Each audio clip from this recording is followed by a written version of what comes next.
Catherine Howard, a name etched in history, a life brimming with potential, tragically cut short. She was young, barely a woman, when she caught the eye of the most powerful man in England. King Henry VIII, captivated by Catherine's youthful beauty, made her his fifth wife in 1540.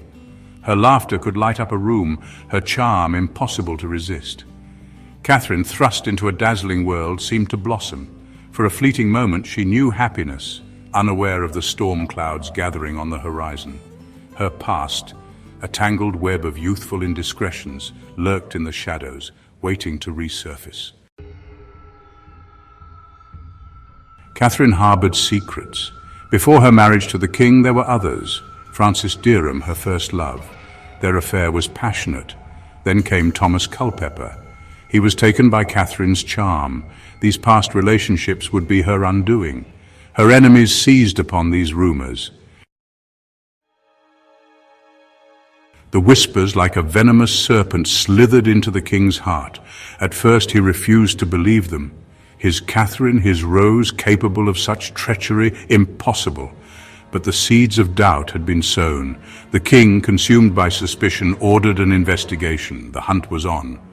A relentless pursuit of truth. Witnesses were interrogated, confessions extracted. Catherine's past was laid bare for all to see.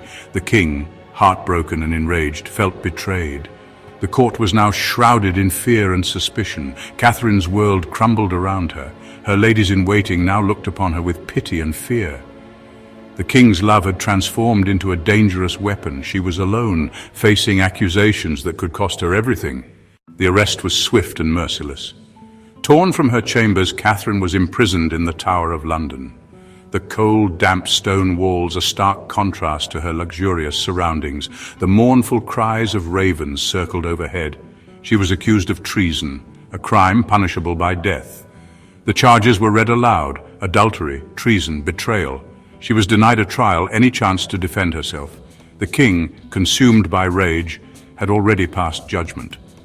Catherine, once the radiant queen, was now a prisoner awaiting her fate. The eve of her execution arrived, a night of agonizing anticipation. Catherine knew what awaited her. The scaffold, the axe, the cheering crowds, eager to witness her demise. She spent her final hours in prayer, seeking solace in her faith. She asked for a block to be brought to her chambers, practicing her final moments, preparing to meet her Maker. A priest was sent to her, offering words of comfort and urging her to repent. Catherine, her spirit broken but not extinguished, confessed her sins and sought forgiveness. She thought of her family, her friends caught in the crossfire of her downfall. She thought of the king, the love they had shared, now twisted into something dark and unforgiving. The day dawned, cold and grey, mirroring the somber mood. Catherine, in a simple black gown, was led from her cell. Her face was pale and drawn, yet she walked with dignity, her head held high. She was led to the scaffold. The crowd watched in hushed silence. Catherine made a short speech asking for forgiveness. She knelt, her head on the block, and with a single blow, her life ended. The crowd gasped. Some wept, others stared. The king was not present.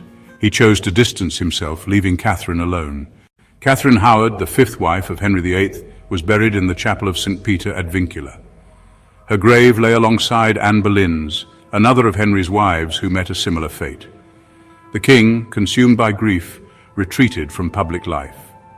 Catherine's death sent shockwaves through the court. It served as a stark reminder of the fragility of life. Her story became a cautionary tale whispered in hushed tones. Though brief, Catherine Howard left an indelible mark on history. Her story, a tragic blend of love and betrayal, continues to resonate. Follow for more stories of the past, and don't forget to like, share, and subscribe. Thanks for watching.